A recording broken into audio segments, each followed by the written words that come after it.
Good morning मेरे प्यारे प्यारे बच्चों। चलो आज हम लोग सॉल्व करते हैं केमिस्ट्री पेपर सेट 5th जो आज आप लोगों का मॉर्निंग शिफ्ट में हुआ है। तो सभी बच्चे इस वीडियो को अच्छे से वॉच करना और हर क्वेश्चन का करेक्ट आंसर क्या होगा और क्या लिखना है आपको उसको आज पूरे अच्छे से समझने की कोशिश करना। तो चलिए सॉल्व करते हैं पहला ऑब्जेक्टिव टाइप का क्वेश्चन जो 1 मार्क्स में आता है। पहला क्वेश्चन देखिए क्या कहता है, द फॉर्मूला ऑफ क्लोरल।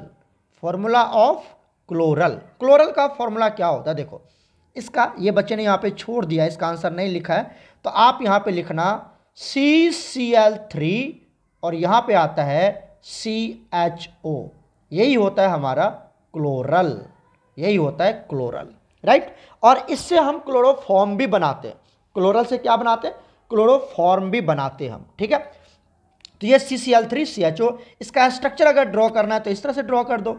यहाँ पर C, यहाँ पर Cl, यहाँ पर Cl, यहाँ पर Cl और यहाँ पर C डबल बॉन्ड O, यहाँ पर H। ये आ गया आपका CCl3, ये CCl3 है और ये आपका CHO है, राइट। क्लियर हो गया क्लोरोफॉर्म का फॉर्मूला एंड स्ट्रक्चर। चलते हैं नेक्स्ट क्वेश्चन पर। नेक्स्ट क्वेश्चन देखो, कहता है uracil is not present in RNA। Uracil जो एक नाइट्रोजनस बेस है वो RNA में प्रेजेंट नहीं होता है, ये ट्रू है या फॉल्स? तो आपने पढ़ा होगा RNA और DNA के बीच में डिफरेंस, RNA एंड DNA के बीच में डिफरेंस, बहुत सारा डिफरेंस है। मैं आपको अभी नाइट्रोजनस बेस के बेसिस पे समझाता हूं। जो यूरासिल होता है यहां पर होता है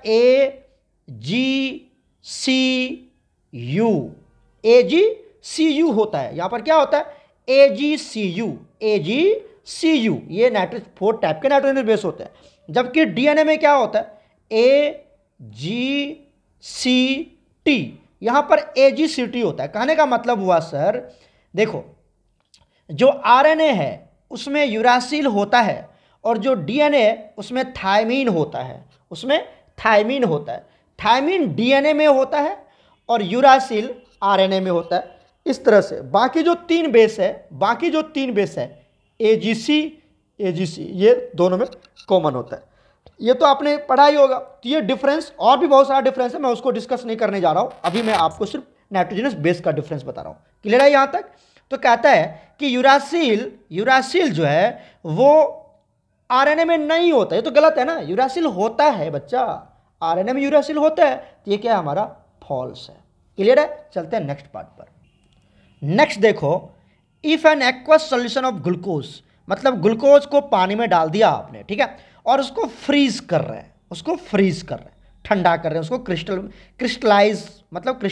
क्रिस्टलाइजेशन करवा रहे हैं, क्रिस्टल में कन्वर्ट कर रहे हैं। Then the crystal which will be separated out first, वो कौन सा क्रिस्टल होगा जो पहले सेपरेट होगा? देखो ग्लूकोज है ना, नॉन वोलेटाइल सॉल्यूट है, और आपका वाटर है, तभी तो एक्वस सॉल्यूशन मतलब वाटर है। उसको आप फ्रीज करोगे तो सबसे पहले क्रिस्टल कौन बनेगा? वाटर क्रिस्टलाइज हो जाएगा, वाटर आइस में कन्वर्ट हो जाएगा। तो क्रिस्टल किसका बनेगा? वाटर का बनेगा। तो water will be separated out first. तो option B is correct, option B is correct.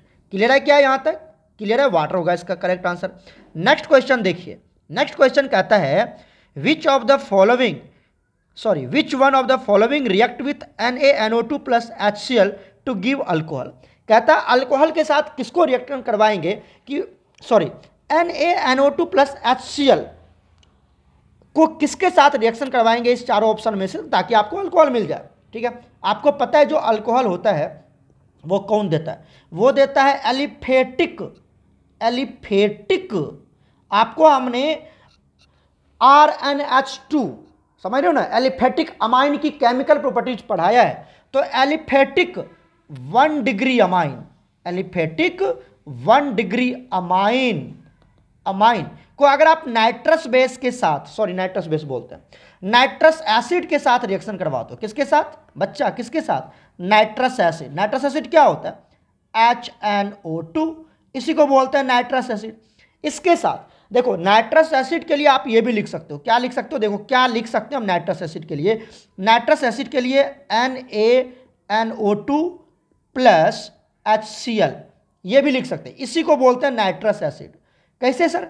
समझो यहां से, अगर Cl और यहां से Na को निकाल दो तो क्या निकल जाएगा? Na Cl बाहर हो गया, बचा क्या, HNO2, ये बच गया ना HNO2, देखो ये HNO2, इसी को तो बोलते हैं नाइट्रस एसिड, इसी को बोलते हैं नाइट्रस एसिड। अब इसकी रिएक्शन क्या होगी समझो, हमने इसका रिएक्शन भी आपको करा के दिखाया, रिएक्शन में लिख रहा हूं यहां पर।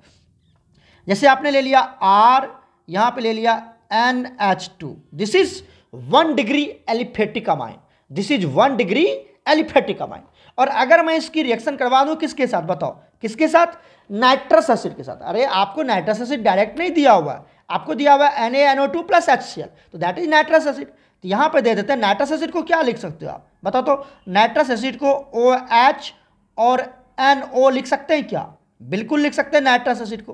केमिकल फॉर्मूला इसका और इसका देखो बिल्कुल सेम ही है कि नहीं है, देखो दोनों का OH NO लिख सकते हो। तो यहाँ पे अरेंज कर दो, यहाँ पे दे देते हैं O, यहाँ पे दे देते हैं N, यहाँ पे दे देते हैं OH, ठीक है इस तरह से।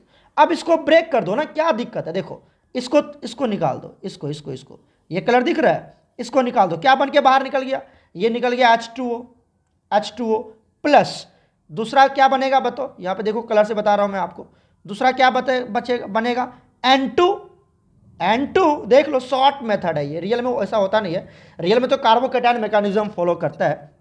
क्या बनेगा एक प्रोडक्ट N2 और नेक्स्ट प्रोडक्ट क्या बनेगा वो तो पता चल ही गया होगा आपको, पता चला, ये देखो ये क्या बन गया आपका ROH बन गया, तो यहाँ से ROH बन गया, तो बन गया अल्कोहल हमारा, बन गया ना। तो मतलब 1 डिग्री एलिफेटिक अमाइन को जब आप रिएक्शन करवाएंगे NaNO2 प्लस HCl मतलब नाइट्रस एसिड के साथ, तो वो आपको अल्कोहल देगा। और ये आपका शॉर्ट ट्रिक है बच्चा, शॉर्ट ट्रिक है अल्कोहल बनाने का, राइट। ये रियल में मैकेनिज्म नहीं होता, मैकेनिज्म तो कार्बोकैटायन मैकेनिज्म को फॉलो करता है, राइट, समझ में आया। अब इसका आंसर आप देखेंगे तो मुझे लगता है कुछ ऑप्शन यहाँ पे गलत है। देखो यहाँ पर क्या दिया हुआ है C6, कहोगे सर कहाँ है C6, हमें तो दिख ही नहीं रहा, कोई बात नहीं मैं आपको दिखाता हूँ। यहाँ पे है C5H5, जबकि होगा क्या यहाँ पर C6H5 होगा, यहाँ पे गलत है C6H5, तो ये एरोमेटिक हो गया। और ऐसे भी समझो यहाँ पर NH है, अगर NH है तो ये तो 2 डिग्री अमाइन हो गया ना, ये तो देगा ही नहीं क्योंकि 1 डिग्री देता है। नेक्स्ट आ जाओ, यहां पर भी देखो क्या दिया हुआ है NH, एलिफेटिक तो है लेकिन ये 2 डिग्री अमाइन है, तो ये भी टेस्ट नहीं देगा, राइट। यहां पर देख लो, यहां पर क्या दिया हुआ है C5H5, सॉरी मैं बता दिया पहले, प्रिंट मिस्टेक है, यहां पर C6H5 होगा, ठीक है। तो ये आपका 1 डिग्री है लेकिन एरोमेटिक है, तो ये नहीं देगा, एलिफेटिक देगा। तो ऑप्शन कौन सा सही होगा, CH3NH2, जो कि aliphatic as well as 1 degree भी है। तो option C is correct, option C is correct. Clear है, कर लोगे ना, तो ऑप्शन सी इज करेक्ट। शायद बच्चे ने यहां पर नहीं लिखा है, 4 नंबर का आंसर बच्चे ने नहीं लिखा है, यहां पर क्या होगा, सी ऑप्शन करेक्ट होगा। क्लियर है, लिख लोगे, देख लिया, चलते हैं आगे।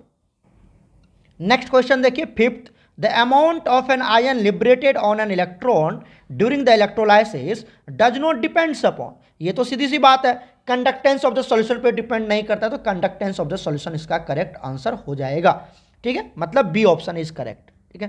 करंट पे डिपेंड करता है फर्स्ट लॉ के अकॉर्डिंग, टाइम पे डिपेंड करता है फर्स्ट लॉ के अकॉर्डिंग, फैराडे फर्स्ट लॉ, और इलेक्ट्रोकेमिकल इक्विवेलेंट पे भी डिपेंड करता है सेकेंड लॉ ऑफ फैराडे, है ना। तो कंडक्टेंस पे डिपेंड नहीं करता है, option B is correct. Next देखिए क्या दिया हुआ है कि ethyl alcohol gives ethyl chloride with the help of, ethyl alcohol से इथाइल क्लोराइड बनाना है किसकी मदद से, तो आपको ये पता है ना इथाइल अल्कोहल क्या होता है बताओ, CH3CH2OH, this is ethyl alcohol.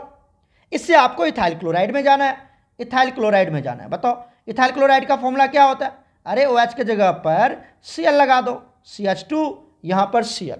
अब क्या करवाते हैं, इसकी रिएक्शन करवा देते हैं हम किसके साथ, SO2 के साथ, SOCl2, सॉरी थायोनिल क्लोराइड बोलते हैं इसको, SOCl, पढ़ा रखे हमने आपको। क्या करते हैं, शॉर्ट ट्रिक याद है आपको, एक Cl यहां और बीच में SO दे दिया, इसको ब्रेक कर दो, क्या बन गया ये बताओ, HCl बाहर निकल गया, इसको ब्रेक कर दो, क्या बन जाएगा ये, SO2 बाहर निकल जाएगा, और इसको लगा दो, क्या बन गया ये, बन गया ना ये वाला इथाइल क्लोराइड बन गया।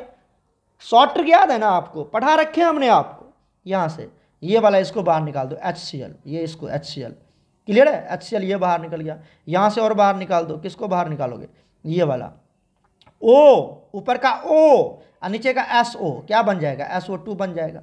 याद आ रहा है कुछ? बिल्कुल याद आ रहा होगा, राइट। चलते हैं नेक्स्ट क्वेश्चन पर। नेक्स्ट क्वेश्चन देखिए, phenol reacts with bromine in chloroform at low temperature gives. Phenol की रिएक्शन ब्रोमीन के साथ करवानी है लो टेम्परेचर पर। तो ये फिनॉल ले लो, ये फिनॉल ले लेते हैं, है ना, ये आपका हो गया फिनॉल। इसकी रिएक्शन करवानी है किसके साथ, ब्रोमीन के साथ, in the presence of chloroform. तो Br2 और दूसरा ले लेते हैं CHCl3 क्लोरोफॉर्म। पढ़ा रखे हैं आपको, हर टीचर ने आपको पढ़ाया होगा। तो यहां पर ऑर्थो एंड पैरा प्रोडक्ट बनेगा। क्यों?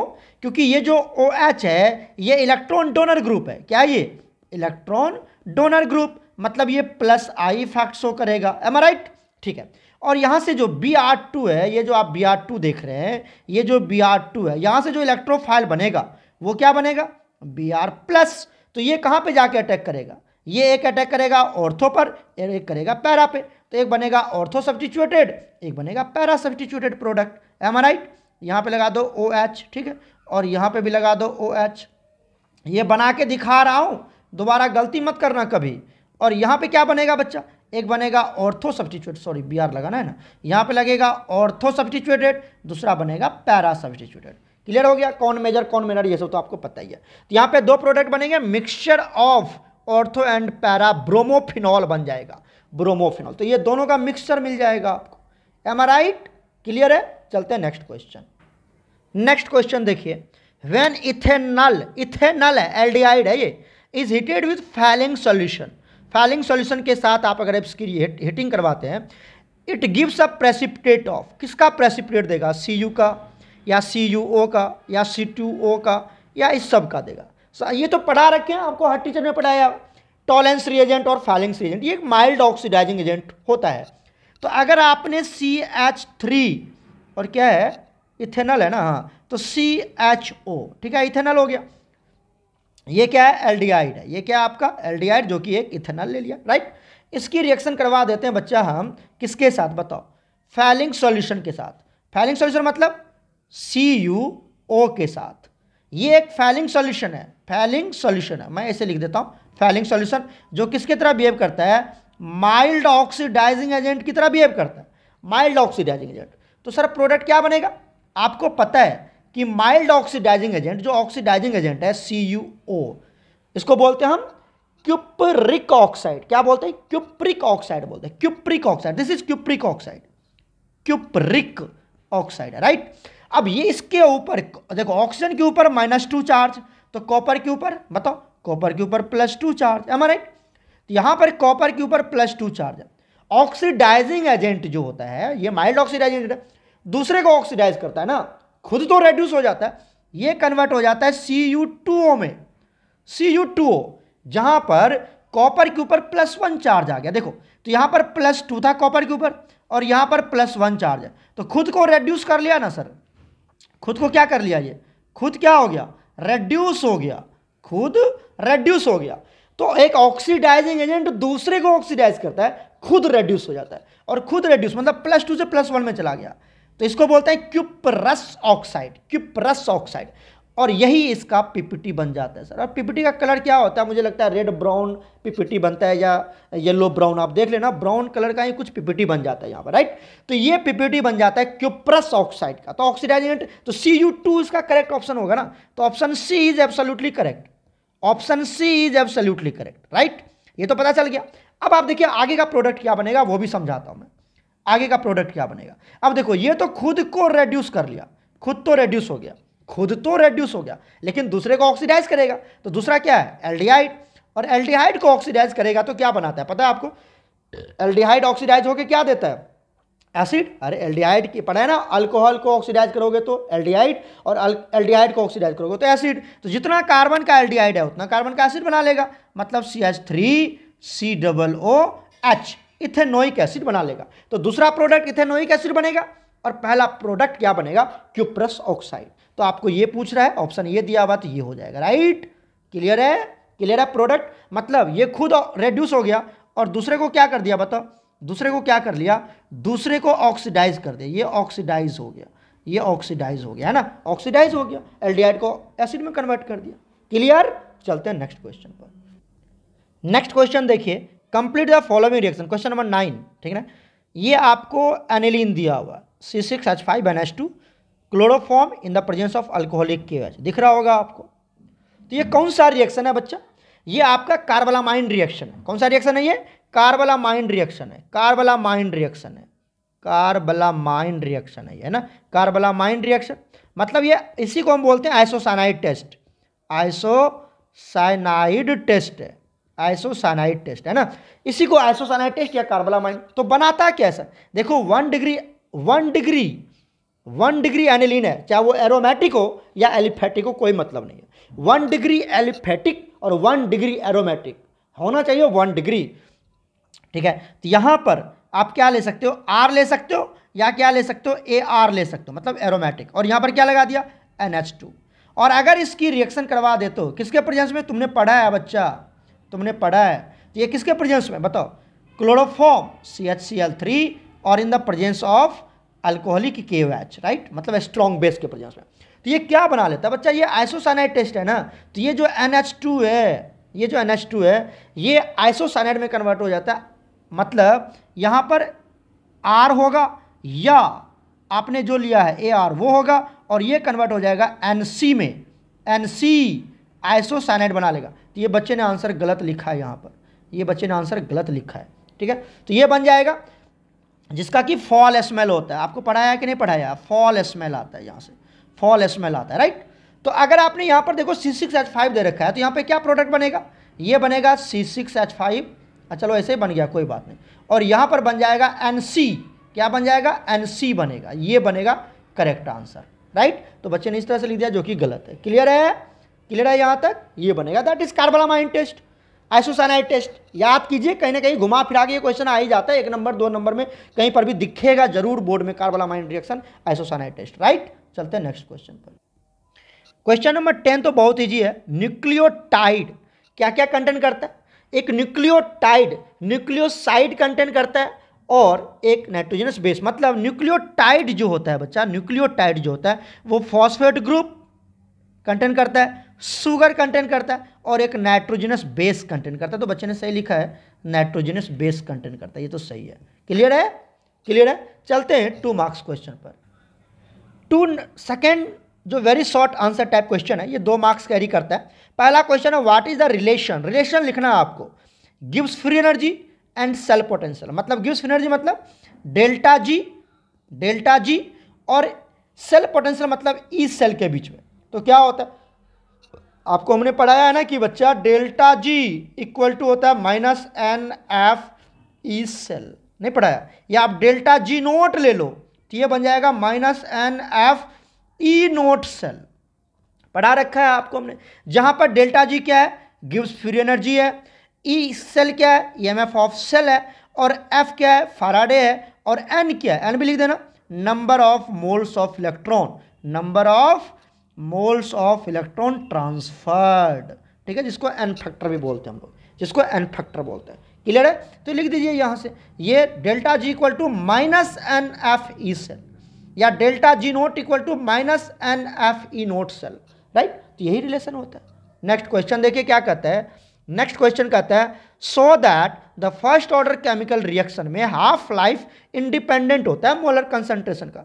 तो आपको पता है कि फर्स्ट ऑर्डर के केस में क्या होता है? फर्स्ट ऑर्डर रिएक्शन के केस में K equal to 2.303/T log A naught upon AT होता है। यहाँ पे हाफ लाइफ के केस में AT का value A naught upon T हो जाएगा। तो वैल्यू पुट किया गया यहाँ पर और इसका फॉर्मूला लिख दिया K equal to 0.693/T half, और T हाफ को उधर लेके आ जाओ। तो ये तो फॉर्मूला याद है ना आपको? T हाफ का फॉर्मूला क्या होता है? T हाफ का फॉर्मूला होता है 0.693/K। तो बताओ ये जो हाफ लाइफ टाइम है, कहीं पर भी कंसंट्रेशन टर्म आया यहाँ पर? A नोट AT कहीं पर भी है? नहीं है, मतलब ये उस पर डिपेंड नहीं करता है। इस तरह से एक्सप्लेन कर देना आपको, राइट। देख लो वीडियो पॉज करके अच्छे से। कैसे लिखना है? 2 नंबर का है ना, तो 2 नंबर के लिए बच्चे ने एकदम सुपर तरीके से लिखा है, कोई डॉट नहीं है, देख लो, ठीक है। चलते हैं नेक्स्ट क्वेश्चन पर। नेक्स्ट क्वेश्चन देखिए, question number 4, how are the ether are prepare from alkyl halide? Alkyl halide से ईथर का फॉर्मेशन कैसे करते? सर आपने पढ़ा होगा ना विलियमसन सिंथेसिस, पढ़े हो कि नहीं पढ़े हो बताओ? Williamson synthesis. तो विलियमसन सिंथेसिस अप्लाई कर देना आपको, अल्काइल हैलाइड ले लेना और सोडियम अल्कोक्साइड के साथ रिएक्शन कर देना, तो ROR मतलब ईथर का फॉर्मेशन हो जाता है। ये सिंपल सी बात है, विलियमसन सिंथेसिस। ये तो जनरल एक्सप्रेशन है। बच्चे ने यहाँ पर उसने एक एग्जाम्पल भी पुट किया, देखो जबरदस्त। तो जनरल एक्सप्रेशन भी देना है और एग्जाम्पल भी देना है, राइट, आपको ये पता है। उसके बाद ये कहता है कि जो रिएक्शन है एसिड क्लोराइड, एसिड क्लोराइड मतलब कोई भी एसिड क्लोराइड ले लीजिए, CH3COCl, एसाइल क्लोराइड या एसिड हैलाइड, कुछ भी इसको बोलते हैं। ये ले लिया हमने, इसकी रिएक्शन करवा दी हमने ईथर के साथ। तो ये पता है आपको ZnCl2 ये आपने कर रखा है, जो कि क्या बनाता है, यहाँ से ये वाला जो पार्ट है इसको ब्रेक कर दो ना, ऑक्सीजन देखो ब्रेक करके यहाँ पे लिखा है, और यहाँ से ये Cl और ये इसके साथ चला जाएगा, बाकी ये जुड़ जाएगा, तो ये बना लेगा। क्लियर है? वीडियो को पॉज करके अच्छे से लिख लेना, वीडियो लेंदी हो जाएगा। तो आप देखो सब ब्रेक करके बताया बच्चा, यहाँ पे देखो ना ब्रेक करके लिखा है बच्चे ने। ये देखो बॉन्ड कैसे ब्रेक किया, यहाँ से ब्रेक कर दिया इसको, यहाँ से ब्रेक कर दिया इसको, ये वाला पार्ट इसके साथ चला गया, ये बाकी ये वाला और ये वाला इसके साथ जुड़ गया। क्लियर है? चलते हैं आगे। नेक्स्ट देखिए क्वेश्चन नंबर 5 क्या कहता है, how aniline is prepared from chlorobenzene. Chlorobenzene से आप एनिलीन कैसे बनाएंगे, ठीक है। Give the reaction of benzyl chloride, benzyl chloride के साथ भी रिएक्शन देना। तो देखो यहाँ पर बच्चे ने लिखा है ये क्लोरोबेंजीन है, ठीक है। क्लोरोबेंजीन की रिएक्शन आप करवा दीजिए, यहाँ पर फिनॉल में जाना है ना आपको, क्लोरोबेंजीन से फिनॉल आप डॉज मेथड फॉलो कर लीजिए। क्या कर लीजिए? Dow's method, right. Dow's method apply कर दो तो ये फिनॉल बन जाएगा। क्लियर है? पढ़े हो ना डॉज मेथड क्या होता है, पढ़ाया हुआ है। तो डॉज मेथड अप्लाई कर दो, फिर उसके बाद जिंक के साथ रिएक्शन कर दो तो ये बेंजीन बन जाएगा, ठीक है। और बेंजीन की फिर नाइट्रेशन करवा दो तो क्या बन जाएगा? नाइट्रेशन मतलब HNO3 प्लस H2SO4, नाइट्रेशन पढ़ाया हुआ आपको। तो इलेक्ट्रोफाइल क्या बनता है यहाँ से? NO2 प्लस, और ये क्या बना लेगा? नाइट्रोबेंजीन। नाइट्रोबेंजीन की रिडक्शन करवा दो। क्या करवा दो? रिडक्शन मतलब ऑक्सीजन की रिमूवल, हाइड्रोजन की एडिशन। तो यहाँ से O हट जाएगा, यहाँ जो O देख रहे हो NO2 में O2 है ना, ये हट जाएगा और यहाँ पर H2 लग जाएगा। तो removal of O2, addition of hydrogen, ठीक है। तो ये हो जाएगा आपका क्या, बोलो बोलो, रिडक्शन हो जाएगा रिडक्शन, जो कि एसन के प्रेजेंट में करवा दिया बच्चे ने। तो और यहाँ से एनिलीन बना लिया, बहुत अच्छे से बनाया है, आप एक बार ऑब्जर्व कर लेना इसको, ठीक है। उसके बाद इसकी रिएक्शन करवानी है, यहाँ से ये रिएक्शन करवानी है। तो ये बहुत ईजी है। यहाँ से देखो मैं आपको बता दूँ क्या कैसे करें बच्चे ने, देख लो यहाँ से मैं आपको समझा देता हूँ। ये रिएक्शन मैं आपको समझा देता हूँ। ऐसे बच्चे ने सही किया है। यहाँ से जो इसकी लॉन पेयर है, यहाँ से जो ये लॉन पेयर है, देखो ये जो लॉन पेयर है नाइट्रोजन का, एनिलीन का जो लॉन पेयर है वो कार्बन को दिया गया, कार्बन को दिया जाएगा तो यहाँ से क्लोरीन भाग जाएगा। मैं इसको शॉर्टकट में समझाता हूँ। देखो हमारे पास क्या है, एनिलीन है, ठीक है। हमने एनिलीन ले लिया, ये अरे बन जाओ एक सेकेंड। देखो मेरे पास क्या है, एनिलीन है, ठीक है। ये एनिलीन ले लिया हमने, NH2, राइट। ये NH2 है, यहाँ पे लॉन पेयर होता है, ये तो पता है। इसकी रिएक्शन किसके साथ करवा देनी है हमें? बेंजीन, और यहाँ पर बेंजॉइल क्या है, बेंजाइल क्लोराइड है ना, तो ये बेंजीन हो गया। यहाँ पर C डबल बॉन्ड O, यहाँ पर Cl। आपको पता है कि यहाँ पर जो कार्बन है इसके ऊपर क्या चार्ज आएगा, पॉजिटिव, और क्लोरीन के ऊपर नेगेटिव। तो ये अपनी लॉन पेयर किसको दे देगा, कार्बन को दे देगा। तो यहाँ से क्लोरीन क्या होगा, क्लोरीन बेस्ट लिविंग ग्रुप है, निकल जाएगा, राइट। तो क्या प्रोडक्ट बनाएंगे यहाँ से, देखिए ये प्रोडक्ट क्या बनेगा, बेंजीन की जगह पर PH लिखता हूँ मैं, क्या लिखता हूँ, PH। तो ये PH यहाँ पर आ जाएगा NH2, राइट। और उसके बाद इसकी बॉन्डिंग किसके साथ, कार्बन के साथ। यहाँ पे डबल बॉन्ड O और Cl तो भाग ही गया, यहाँ पर क्या बच गया, PH मतलब ये PH यहाँ पे लिखा गया, राइट। तो इस तरह से लिख दिया हमने। क्लियर है? अब देखो नाइट्रोजन ने अपनी लॉन पेयर दिया तो यहाँ पर प्लस। अब अपनी ये पॉजिटिव चार्ज खत्म करने के लिए खुद की हाइड्रोजन की बलिदानी देगा, खुद की एक हाइड्रोजन को भगा देगा। तो क्या बना लेगा, ये PH, यहाँ पर हो जाएगा NH, क्योंकि एक हाइड्रोजन तो चला गया, H प्लस बन के यहाँ पर ये, तो यहाँ पर NH ही बचेगा और प्लस चार्ज हट गया। यहाँ पर आ जाएगा C डबल बॉन्ड O, यहाँ पर PH, ठीक है। तो इस तरह से ये कंपाउंड बन जाएगा बच्चा। क्लियर है? बना लोगे? अरे बच्चा यहाँ से एक H को निकाल दो, H प्लस भगा दो, यहाँ से हट गया, यहाँ से तो जो H प्लस चला गया तो यहाँ पर NH ही ना बचेगा, तो NH बचा। और जब ये H प्लस बन के जाएगा तो H जो बॉन्ड है, ये पूरा इलेक्ट्रॉन ये तो इसी नाइट्रोजन के पास मिल जाएगा, तो पॉजिटिव चार्ज भी खत्म हो जाएगा, क्योंकि वो H प्लस बन के गया। समझ में है कि नहीं समझे? तो इस तरह से ये बन जाएगा। तो यहाँ से H प्लस और यहाँ से Cl ये भी गया था, तो एक प्रोडक्ट और बनता है, HCl भी बन जाएगा, राइट। क्लियर हो गया यहाँ से? चलिए चलते हैं नेक्स्ट क्वेश्चन पर।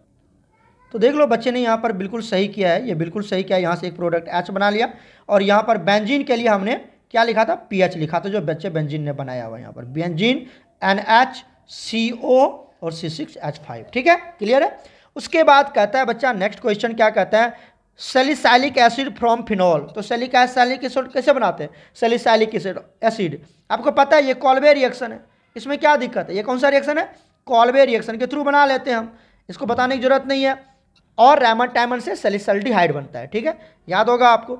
एसेंशियल और नॉन एसेंशियल एमिनो एसिड क्या होता है, तो essential non essential amino acid क्या होता है, साथ में उसका एग्जाम्पल भी देना है आपको, लाइसिन इस तरह से। नॉन एसेंशियल क्या होता है और इसका एग्जाम्पल एलानिन, ठीक है, ग्लाइसिन, ये सब आपको एग्जाम्पल भी देना है। तो लिख लो क्या होता है, यहाँ से वीडियो पॉज करके अच्छे से मेंशन कर लेना, अच्छे से लिख लेना। ठीक है, चलते हैं नेक्स्ट क्वेश्चन पर। देखिए क्या कहता है, defined by एम्बीडेंटेड ligand give example. तो बच्चा एम्बीडेंटेड लिगेंड क्या होता है, जिसके पास 2 डिफरेंट डोनर साइड्स होते हैं, जिसके पास 2 डिफरेंट डोनर साइड्स होते हैं और वो अलग अलग बॉन्डिंग बनाता है। ये बच्चे ने क्या लिखा है, एक second, ambidentate ligand these are the ambidentate only, नहीं देखो, जिसके पास 2 या 2 से अधिक डिफरेंट डोनर एटम हो उसको एम्बीडेंटेड लिगेंड बोला जाता है। इसका एग्जाम्पल क्या दे सकते हैं आप, NO2 या फिर ONO। यहाँ पे डोनर एटम कौन है बच्चा, नाइट्रोजन। यहाँ पे डोनर एटम क्या है बच्चा, क्या है, ऑक्सीजन, है ना। यहाँ पर ऑक्सीजन है, यहाँ पे नाइट्रोजन। तो ये एम्बीडेंटेड लिगेंड है। इसका यूज करते हैं हम लोग, आपको पता है कहाँ यूज करते हैं इसका हम लोग, एम्बीडेंटेड लिगेंड का इसका यूज करते हैं हम लोग लिंकेज आइसोमेरिज्म में। लिंकेज आइसोमेरिज्म पढ़ाया गया था, वहाँ पर एम्बीडेंटेड लिगेंड का यूज होता है, राइट। तो यहाँ पे मुझे लगता है, देख लेना ये गलत है कि सही है, यहाँ पे डिफरेंट एटम है, हाँ सही है, ये बिल्कुल सही है, ग्लाइसिनेट आयन है। तो 2 डोनर एटम है, एक ऑक्सीजन है, एक अमाइन है, किसी तरह से कर सकता है ये, राइट। और एक बार में एक ही बॉन्ड बनाता है, होगा तो 2 डिफरेंट, लेकिन एक बार में अलग एक ही बॉन्ड बनाएगा, राइट। उसके बाद देखिए नेक्स्ट क्वेश्चन क्या कहता है, नेक्स्ट क्वेश्चन कहता है will the elevation in boiling point 0.1 molar NaCl और 0.1 मोलर सुक्रोज का इक्वल होगा। अरे बच्चा नहीं होगा, क्यों नहीं होगा, क्योंकि एक आपका इलेक्ट्रोलाइट है और एक आपका नॉन इलेक्ट्रोलाइट है। NaCl इलेक्ट्रोलाइटिक सॉल्यूट है और आपका जो सुक्रोज है वो नॉन इलेक्ट्रोलाइटिक सॉल्यूट है। जो आपका आई के लिए आई का जो वैल्यू होगा सुक्रोज के लिए वो 1 होगा और NaCl के लिए 2 होगा। तो आई के फैक्टर पे डिपेंड करेगा, मतलब वेंट ऑफ फैक्टर पे डिपेंड करता है, तो इसलिए ये अलग अलग होगा, सेम नहीं होगा, राइट। उसके बाद देखिए नेक्स्ट क्वेश्चन क्या कहता है, कॉपर 1 डायमैग्नेटिक होता है, और डायमैग्नेटिक है तो श्योर है ना कि कॉपर 1 जो होगा डायमैग्नेटिक क्यों होगा, क्योंकि उसके पास कोई अनपेयर्ड इलेक्ट्रॉन नहीं होगा। कॉपर 1 की जब आप इलेक्ट्रॉनिक कॉन्फ़िगरेशन निकालेंगे तो कॉपर 1 में 3d10 आता है, 3d10 आता है, 4s का 0 हो जाएगा और 3d10। तो वहाँ पर इसके पास पूरा फुलफिल्ड ऑर्बिटल होते हैं, जिसके पास फुलफिल्ड होता है वो डायमैग्नेटिक होता है, जबकि कॉपर 2 में 3d9 मतलब अनपेयर्ड इलेक्ट्रॉन हो जाता है और ये क्या हो जाएगा, पैरामैग्नेटिक हो जाएगा। क्लियर है, कर लोगे। चलते हैं शॉर्ट आंसर टाइप क्वेश्चन में। नेक्स्ट क्वेश्चन देखिए, question short answer type question है जो 3 मार्क्स कैरी करता है। Define specific conductivity and molar conductivity of the solution and give its unit.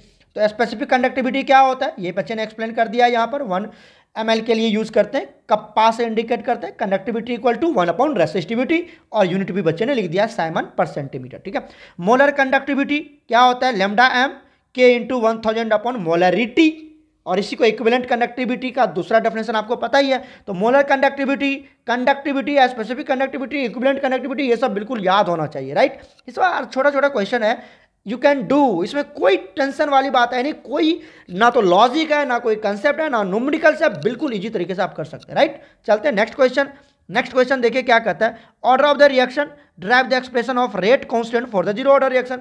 ये 1000 बार आ चुका है। ऑर्डर ऑफ रिएक्शन क्या होता है, एक्सपेरिमेंटल वैल्यू होता है, और हमने कोई एक एक्सप्रेशन मान लिया। देखो बच्चे ने कितना अच्छे से लिखा, रेट ऑफ रिएक्शन को एक्सप्रेस किया, और यहाँ पर जो n है यही n इंडिकेट करता है ऑर्डर ऑफ रिएक्शन को। जीरो ऑर्डर के लिए फिर उसने बच्चे ने पूरा डेरिवेशन करें। आपको तो ये डेरिवेशन बिल्कुल आना चाहिए और आपने करा भी है। तो k के लिए क्या होता है, a naught minus AT upon T, k equal to a naught minus AT upon T. a naught क्या है, इनिशियल कंसंट्रेशन, AT क्या है, कंसंट्रेशन एट टाइम t, और t क्या है, टेम्परेचर, टाइम, ठीक है ना, एट दैट पर्टिकुलर टाइम। ठीक है, कर लोगे इस तरह से। ये एक्सप्रेशन आपको आना चाहिए जीरो ऑर्डर के लिए, और फर्स्ट ऑर्डर के लिए पूरी डेरिवेशन आनी चाहिए आपको। पूछा जाता है, ठीक है। उसके बाद नेक्स्ट क्वेश्चन देखिए क्या कहता है, define the example coordination isomerism और आयोनाइजेशन आइसोमेरिज्म। कोऑर्डिनेशन आइसोमेरिज्म पता है ना आपको, जहां पर क्या होता है, लिगेंड का ट्रांसफर हो जाता है, लिगेंड का एक दूसरे से ट्रांसफर हो जाता है। जहां पर देखो H2O है और यहाँ पर NH3 है, ठीक है, ये एक कोऑर्डिनेशन कंपाउंड है। तो क्या किया इसने, NH3 को डाल दिया किसके साथ, CO के साथ, और ये जो CO के साथ H2O था ये आ गया यहाँ पर कोबाल्ट के साथ, ठीक है। तो इस तरह से इसको क्या कर दिया इसने, चेंज कर दिया। बस मतलब लिगेंड एक दूसरे कॉम्प्लेक्स कंपाउंड से उसमें दूसरे में ट्रांसफर हो जाता है, ठीक है ना, कोऑर्डिनेशन कॉम्प्लेक्स है ये। उसके बाद कोऑर्डिनेशन आइसोमेरिज्म। दूसरा होता है आयनाइजेशन, जो कि आपको डिफरेंट आयंस देता है। जब उसको आप वाटर में डिजोल्व करते हैं तो यहाँ पर Cl आयन देगा और यहाँ पर SO4 आयन देगा। ये -2 नहीं लिखने का बच्चे ने -2 लिख दिया, -2 नहीं आएगा यहाँ पर, ठीक है, SO4 आएगा सिर्फ। क्लियर है। अच्छा, दूसरा बात आपको एक और चेक करना है। ये बच्चे देखो यहाँ पर आयरन की जो वैलेंसी है ना वो 5 लिखा हुआ है। देखो इधर देखो, ये गलती कर रहा है बच्चा। आयरन की वैलेंसी कितना दिया हुआ, कोऑर्डिनेट बॉन्ड कितना दिया हुआ, 5, जबकि 6 बनाता है। तो यहाँ पर आप क्या लिखना, 6 लिखना, 6, यहाँ पर 6 लिखेंगे आप, ठीक है ना बच्चा, क्लियर है ना। तो यहाँ पर क्या होगा, देखो SO4 कैसे, अरे मॉलिक्यूलर फॉर्मूला बिल्कुल सेम होना चाहिए ना, मॉलिक्यूलर फॉर्मूला बिल्कुल सेम होना चाहिए। तो ये बच्चे ने एग्जाम्पल गलत ही लिखा है बच्चे ने। चलो मैं इसको बना के दिखाता हूँ, देखो इसका एग्जाम्पल। तो देखिए यहाँ पर हमने लिखा है K4FeCN5NH3 और Cl। तो जब आप इसको पानी में डालोगे तो ये कौन सा देगा, Cl- देगा। क्या देगा ये, Cl- दे देगा आपको आयन में, Cl-। और केमिकल फॉर्मूला बिल्कुल सेम होनी चाहिए। तो हमने क्या किया, यहाँ पर देखिए, यहाँ पर जो CN5 था, ये जो CN5 था, हमने क्या किया, यहाँ से CN4 कर दिया और इस Cl को अंदर कर दिया और एक Cn को बाहर कर दिया। तो अब जब इसको पानी में डालोगे तो ये Cn- देगा, है ना। तो केमिकल फॉर्मूला बिल्कुल सेम होनी चाहिए। देख लो एक बार अच्छे से, मैं पूरा एक्सपेंड करके दिखा देता हूँ। केमिकल फॉर्मूला बिल्कुल सेम होनी चाहिए, मॉलिक्यूलर फॉर्मूला बिल्कुल सेम होनी चाहिए, डिफरेंट आयन देना चाहिए। तो ये देगा Cl- और ये देगा आपको Cn-। क्लियर है। चलते हैं नेक्स्ट क्वेश्चन पर। नेक्स्ट क्वेश्चन देखो, question number 14, how will you prepare chloroform from ethanol. Ethanol से क्लोरोफॉर्म कैसे बनाएंगे। तो ये बच्चे ने यहाँ पर ये क्वेश्चन छोड़ दिया है, क्वेश्चन नंबर 14 नहीं बनाया, तो मैं आपको बना के दिखाता हूँ। देखिए करना क्या आपको, सबसे पहले इथेनॉल लेना है। क्वेश्चन नंबर 14 सॉल्व कर रहे हैं कोई, ठीक है। इथेनॉल लेना है। इथेनॉल का फॉर्मूला क्या होता है, CH3CH2OH, राइट। इसकी आप ऑक्सीडेशन करवा दीजिए, इसकी ऑक्सीडेशन करवा दीजिए, मतलब माइल्ड ऑक्सीडेशन करवा दीजिए। क्या करवा दीजिए, माइल्ड ऑक्सीडेशन। तो जब माइल्ड ऑक्सीडेशन करवाएंगे तो माइल्ड ऑक्सीडाइजिंग एजेंट देना पड़ेगा, माइल्ड ऑक्सीडाइजिंग एजेंट देना पड़ेगा। और माइल्ड ऑक्सीडाइजिंग एजेंट क्या ले सकते हैं, PCC, या फिर क्या ले सकते हैं आप, PDC। याद है आपको, PDG नहीं, PDC, ठीक है। तो ये आपका माइल्ड ऑक्सीडाइजिंग एजेंट है। तो ये अल्कोहल किसमें ऑक्सीडाइज हो जाएगा, एल्डिहाइड में।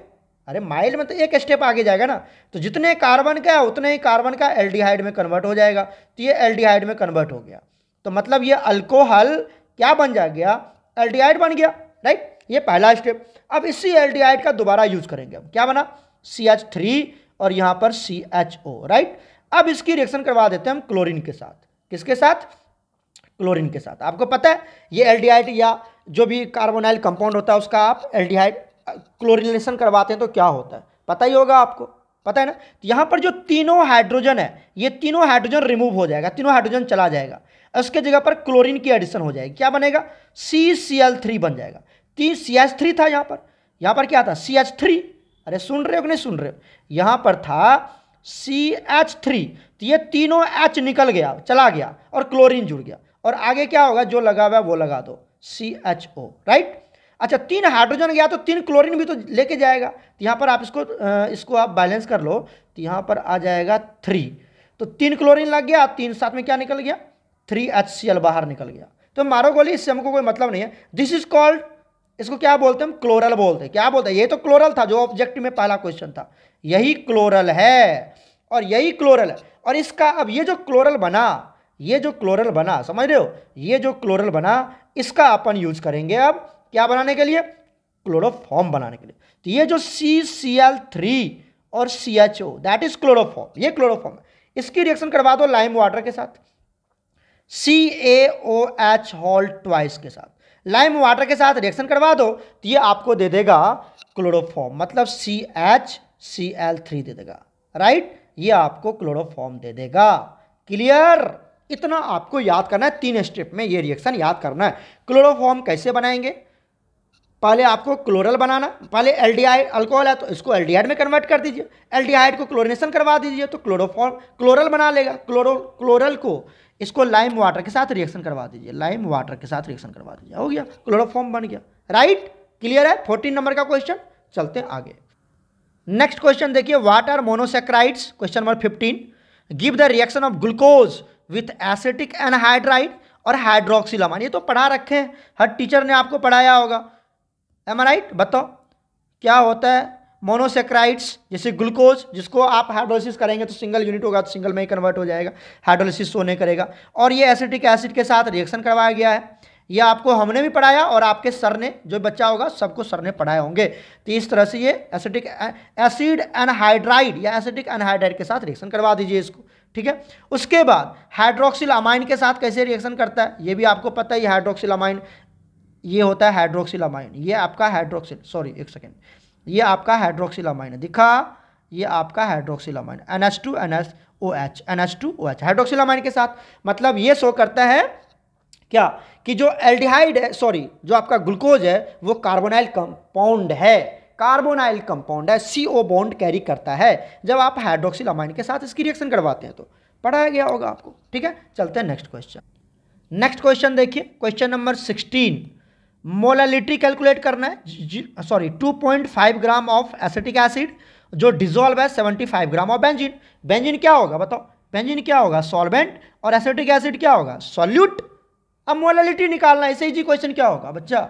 सॉल्यूट आपका दिया हुआ है 2.5 ग्राम, ठीक है। क्या सॉल्यूट क्या है बताओ? एसिटिक एसिड है ना, तो एसिटिक एसिड का मोलर मास निकाल लो 60 ग्राम, तो नंबर ऑफ मोल्स निकाल लो एसिटिक एसिड का, given mass upon molar mass, तो 2.5 अपॉन 60 दैट इज कितना आ गया? 0.041, ठीक है।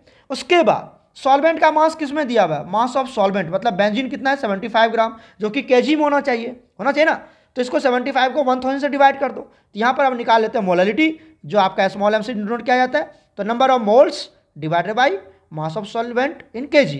अरे मोलालिटी कैसे कैलकुलेट करते हैं? Molality small m, right, number of moles of solute divided by mass of solvent in KG. तो ये ग्राम में दे रखा है, तो ग्राम में ये 75 ग्राम, तो इसको 1000 से डिवाइड करोगे तो 1000 ऊपर चला जाएगा। इसको जब कैलकुलेट करेंगे तो आ जाएगा 0.56 मोलल।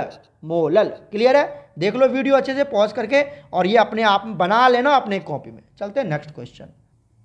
नेक्स्ट क्वेश्चन है, व्हाई आर अमाइंस बेसिक? ये तो 1000 बार पूछा गया है। Compare basic strength of ethyl amine, amine diethyl amine, ये तो पता ही आपको, बहुत बार करवाया गया। अमाइन बेसिक क्यों होता है याद कर लेना, ये सब क्वेश्चन बहुत ही इंपॉर्टेंट है। अमाइन बेसिक क्यों होता है, इथाइल अमाइन, इसका ऑर्डर भी लिखना था ना आपको, यहाँ पे बच्चे ने ऑर्डर नहीं लिखा तो मैं ऑर्डर बता देता हूँ आपको। इथाइल अमाइन मतलब क्या? मतलब हो गया C2H5 इथाइल, ये diethyl amine is more basic than the ethyl amine, C2H5 और यहाँ पर NH2, और उसके बाद क्या आएगा? अमोनिया। ये ऑर्डर लिखना जरूरी है, ये बच्चे ऑर्डर नहीं लिखा है तो ऑर्डर लास्ट में लिखना आपको जरूरी है, बेसिक स्ट्रेंथ का ऑर्डर, राइट। नेक्स्ट क्वेश्चन देखिए, नेक्स्ट क्वेश्चन है question number 18, phenol are more acidic than the alcohol. ये तो बहुत बार किया गया, फिनॉल ज़्यादा एसिडिक क्यों होता है? क्योंकि वो फिनॉक्साइड आयन बनाता है जो कि हाईली स्टेबल होता है, जबकि अल्कोहल में अल्कोक्साइड बनता है जो कि रेजोनेंस स्टेबलाइज नहीं होता है, तो वो कम स्टेबल होता है, तो वो H+ लॉस नहीं करता है, तो कम। उसके बाद इसकी आप रिएक्शन करवा दीजिए, बच्चे ने रिएक्शन करवा दिया है इस तरह से, ठीक है। और यहाँ पे लिखा हुआ कि ये रेजोनेंस स्टेबलाइज्ड होता है, बहुत अच्छा, जबकि अल्कोहल में रेजोनेंस स्टेबलाइज्ड नहीं होता है, रेजोनेंस शो नहीं करता, राइट। इस तरह से आपको लिखना। नेक्स्ट क्वेश्चन देखिए, explain why halo arenes are much less reactive than halo alkane towards the nucleophilic substitution reaction. एसेंट रिएक्शन में जो हेलो एरिन है वो कम रिएक्शन शो करता है, जबकि हेलो अल्केन ज़्यादा शो करता है। ऐसा क्यों होता है? क्योंकि हेलो एरिन्स में जो होता है वहाँ पर पार्शियल डबल बॉन्ड करेक्टर हो जाता है, जिसकी वजह से एक्स का निकलना बड़ा मुश्किल हो जाता है, इसीलिए ये एसेंट रिएक्शन शो नहीं करता है। जबकि क्योंकि रेजोनेंस शो करता है ना, यहाँ पे रेजोनेंस होता है तो डबल बॉन्ड कैरेक्टर क्रिएट हो जाता है। जबकि हेलो अल्केन में CX बॉन्ड में, हेलो अल्केन में वहाँ पर रेजोनेंस नहीं होता है, तो आराम से X को निकालना ईजी होता है और स्ट्रॉन्ग न्यूक्लियोफाइल अटैक करके weak nucleophile that is X को रिमूव कर देता है। तो यहाँ पर ये SN रिएक्शन शो करता है, राइट। लिख लोगे वीडियो पॉज करके, चलते हैं नेक्स्ट पार्ट पर। नेक्स्ट देखिए 5 नंबर का क्वेश्चन है, long answer type question. Define freezing point. सबसे पहले फ्रीजिंग पॉइंट को डिफाइन करना है। Freezing point of solution get lowered when a non volatile solute is added. कहता है क्यों ऐसा हो जाता है, तो फ्रीजिंग पॉइंट क्या होता है, डिप्रेशन इन फ्रीजिंग पॉइंट को एक्सप्लेन करना है। उसके बाद ये सारी कहानी आपको पता है, 1000 बार ये क्वेश्चन आया हुआ है जेके बॉस में भी। उसके बाद ये ग्राफ ड्रॉ करना है, वीडियो पॉज करके अच्छे से लिख लेना, ये बहुत अच्छे से बच्चे ने एक्सप्लेन किया हुआ है यहाँ पर, ठीक है। उसके बाद कहता है what is osmotic pressure, explain the molecular mass of nano. कैसे डिफाइन करोगे, तो ऑस्मोटिक प्रेशर क्या होता है बच्चा, आपको पता है ऑस्मोटिक प्रेशर एक्सटर्नल प्रेशर होता है जो आप सॉल्यूशन साइड अप्लाई करते हो ताकि फ्लो ऑफ सॉल्वेंट रुक जाए, ठीक है। यहाँ पर इस तरह से एक्सप्लेन कर देना है। डायग्राम भी आप बना सकते हैं, बच्चे ने डायग्राम नहीं बनाया है 5 नंबर का, तो यहाँ पे डायग्राम भी बना सकते हो ऑस्मोटिक प्रेशर का। पाई इक्वल टू CRT होता है, ठीक है। C क्या है, ये T क्या, R क्या है वो पता है आपको। यहाँ से पाई इक्वल टू, ये वाला फॉर्मूला बहुत ही इंपॉर्टेंट है, आपको याद होना चाहिए, WA/MA equal to 1 volume millilitre RT, ठीक है। उसके बाद ये इस तरह से फिर हमने MA, ये जो N, ये M है, NA नहीं है, ये उसको ऊपर लेके चले जाओ। सुन रहे हो कि नहीं सुन रहे हो, ये जो है इसको ऊपर लेके चले जाओ, पाई को नीचे भेज दो, तो ये इक्वेशन बन जाएगा। यहाँ से molecular mass of solute calculate किया जाता है, ठीक है। तो ये तो आपको लिखना था, क्लियर हो गया। नेक्स्ट क्वेश्चन देखिए, यहाँ 5 नंबर का है, मैं फटाफट डिस्कस कर देता हूँ क्योंकि वीडियो लेंदी हो रहा है हमारा। नेक्स्ट क्वेश्चन कहता है why zinc, cadmium and mercury are generally not consider transition elements and explain why transition elements form industrial compounds, ठीक है, ये भी एक्सप्लेन करना है। उसके बाद Cu+1 डायमैग्नेटिक होता है, Cu+, ये तो अभी अभी डिस्कस किया था हमने, ये क्वेश्चन 2 बार आ चुका है। तो CD, Zn और ये Hg, CD, Zn और Hg ये नॉन ट्रांस, क्योंकि इसके d ऑर्बिटल पूरा फुलफिल्ड होते हैं, जो ट्रांजिशन एलिमेंट्स में कंसिडर नहीं कर। d ब्लॉक तो है लेकिन ट्रांजिशन एलिमेंट नहीं है। इस तरह से इसको एक्सप्लेन कर देना, वीडियो पॉज करके पढ़ाया गया आपको, हर टीचर ने आपको पढ़ाया होगा। Transition elements coloured compound, sorry industrial compound क्यों बनाता है, क्योंकि उसके जो वैकेंट साइड्स होते हैं वहाँ पर आके small electron like carbon, nitrogen, hydrogen ये सब आके फिट हो जाता है, बैठ जाता है, जिसकी वजह से वो इंडस्ट्रियल कंपाउंड्स का फॉर्मेशन करता है। दिस इज वाइड स्पेस, देखो बच्चे ने लिख दिया यहाँ पर कार्बन, नाइट्रोजन, इस तरह से। साथ में इसका एक एग्जाम्पल भी देना है, शायद ये बच्चे ने एग्जाम्पल नहीं दिया है, नहीं दिया है ना, एग्जाम्पल नहीं दिया, तो एग्जाम्पल भी यहाँ पर लिखना बच्चा, एग्जाम्पल भी दे देना यहाँ पर। जैसे हम दे देते हैं Fe3C, है ना, Fe3C, और भी एक एग्जाम्पल होगा, आप याद कर लेना, कोई एक एग्जाम्पल जरूर है। Cu+1 इज डायमैग्नेटिक, क्योंकि इसके पास कंप्लीट d ऑर्बिटल होते हैं, सॉरी कंप्लीट d ऑर्बिटल बोलते हैं, d ऑर्बिटल कंप्लीटली फिल्ड होता है, क्योंकि Cu+1 में क्या आएगा बच्चा, Cu+1 में 3d10 आएगा और Cu+2 में क्या आएगा, 3d9 आएगा। जबकि ये फुलफिल्ड नहीं है तो ये ट्रांजिशन शो करेगा और ये पैरामैग्नेटिक होगा, अनपेड इलेक्ट्रॉन है, और यहाँ पर फुलफिल्ड है तो ये डायमैग्नेटिक होगा, राइट, क्लियर है। ये सब थ्योरी आप लिख लेना। उसके बाद कहता है हाउ कैमेनोफोर इज प्रिपेयर्ड फ्रॉम पैरोलोसाइट और एंड गिव 3 ऑक्सीडाइजिंग बिहेवियर। अच्छा, ये बच्चे ने एक्सप्लेन नहीं किया है तो ये मैं आपके ऊपर छोड़ रहा हूँ, you will do your self. अगर मैं बताने लगा तो वीडियो थोड़ा सा लेंदी हो जाएगा, बहुत थोड़ा नहीं, बहुत ज़्यादा लेंदी हो जाएगा। तो दिस क्वेश्चन कैमेनोफोर वाला बहुत बार आ चुका है ना बच्चा, you will do your self. नहीं होगा तो आप अपने सर से पूछना, और अब नहीं आएगा तो कब आएगा सर, अब नहीं आएगा तो कब आएगा, ये तो बच्चा वाला चीज़ है। अब तो आने का कोई गुंजाइश ही नहीं बनता है सर, ये अब नहीं आ रहा, ये तो आप एक्सक्यूज दे ही नहीं सकते, राइट। तो you will do your self, ये मैं आपके ऊपर छोड़ रहा हूँ। नेक्स्ट होता है क्वेश्चन नंबर 12। क्वेश्चन नंबर 12 कहता है एल्डिहाइड की प्रिपरेशन के 3 मेथड बताइए और ये कैसे रिएक्ट करता है कंसंट्रेटेड NaOH और फिनॉल हाइड्राजिन। तो यहाँ पर प्रिपरेशन ऑफ एल्डिहाइड हम बता रहे हैं, पहले क्या लिया, नाइट्राइल कंपाउंड से, नाइट्राइल कंपाउंड की क्या करवा दिया, रिडक्शन करवा दिया इस तरह से, ठीक है, हाइड्रोजन की एडिशन करवा के बन जाता है। वीडियो पॉज करके अच्छे से लिख लेना अगर नहीं आता है तो। उसके बाद गटरमैन रिएक्शन आपको पता ही है ना, गटरमैन कोच रिएक्शन, गटरमैन नहीं, सॉरी गटरमैन नहीं, गटरमैन से तो एनिलीन से हम क्लोरोबेंजीन बनाते हैं, है ना, ये आपका बेंजीन से बेंजल डिहाइड बनाने का Gattermann coach reaction, coach OCH देखो इसी में लगा हुआ है, कोच में ही OCH लगा हुआ, तो ये बेंजल डिहाइड, ठीक है। उसके बाद इटार्ड रिएक्शन आपको पता है टोल्यूइन से बनाते हैं हम लोग, ठीक है, तो ये इटार्ड रिएक्शन भी है, तो 3 हो गया। उसके बाद रिएक्शन आपको दिखाना है कंसंट्रेटेड NaOH से, तो आप इसका रिएक्शन कैनिजारो रिएक्शन दिखा सकते हैं, जहाँ पर ये फॉर्मल्डिहाइड है और एक एसिड बना लेगा और दूसरा अल्कोहल डिस्प्रोपोर्शनेशन रिएक्शन शो करता है, पता ही होगा कैनिजारो रिएक्शन।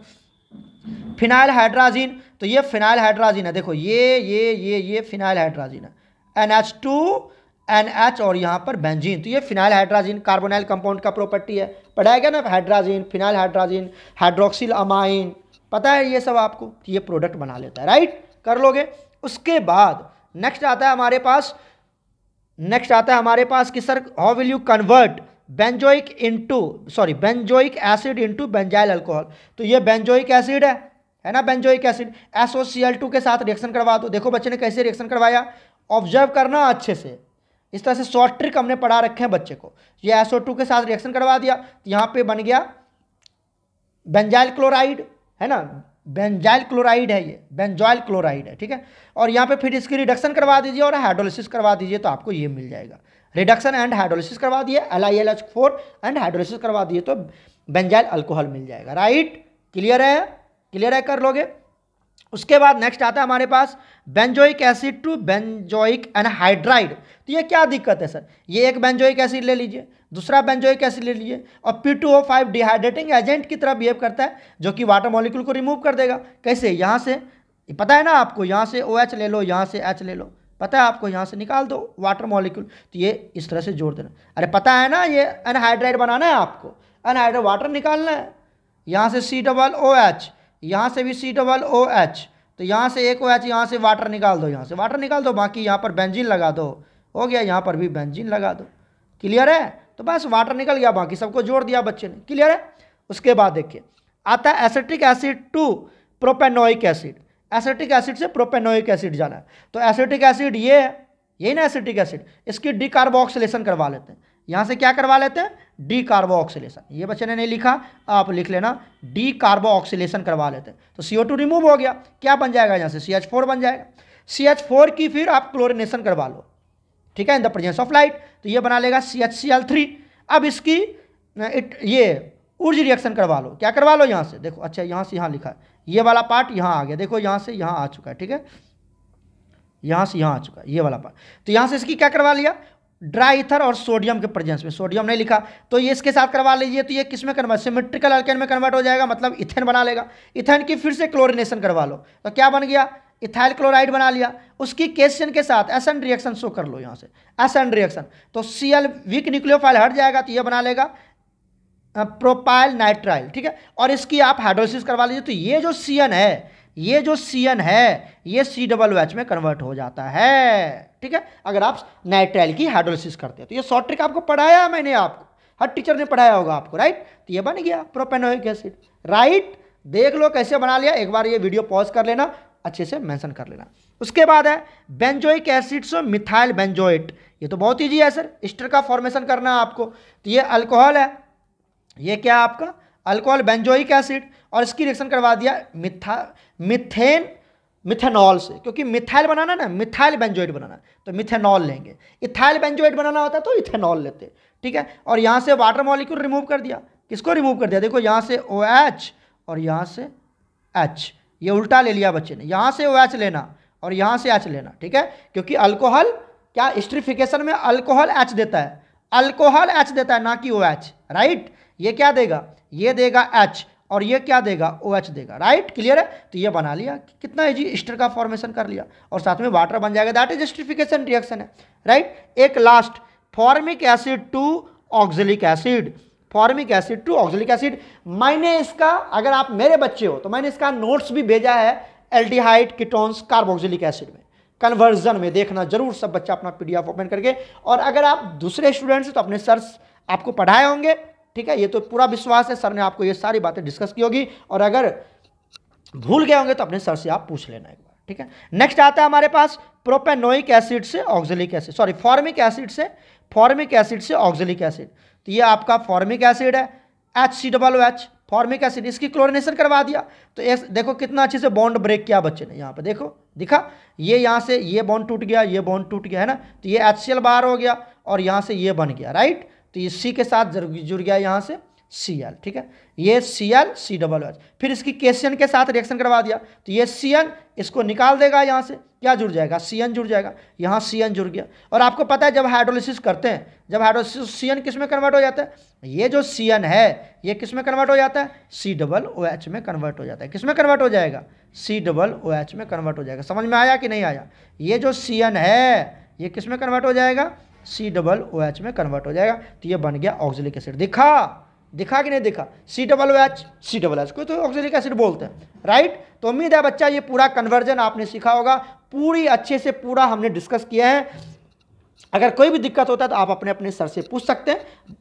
मेरे उम्मीद से अब कोई दिक्कत होनी नहीं चाहिए। अब तो पेपर है 10 दिन के बाद, तो आप लोग अच्छे से तैयार करें अपने आप को, ठीक है। ऑल द बेस्ट प्यारे बच्चों, गॉड ब्लेस यू ऑल।